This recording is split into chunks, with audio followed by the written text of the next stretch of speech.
So guys, to change your default download location in Windows 11, you want to head over to search and type in File Explorer. Click on it.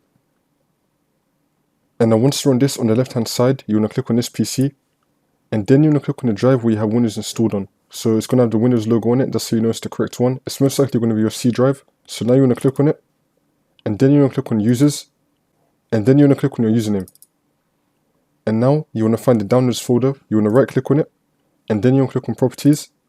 And then you want to click on your location tab. And then you want to click on Move. And now you want to select the folder where you want to redirect your downloads to. So you can select any folder that you may have. You can select your desktop. You can select a different drive. You have many options that you can choose from. But for this tutorial, I'm just going to be going with desktop. So now once you choose your location, you want to click on Select Folder. And then you want to click on OK. And now you're going to be getting this warning. So click on Yes if you're happy with this. And then click on Yes again. And then from now on, all your downloads are going to be moved into that new location.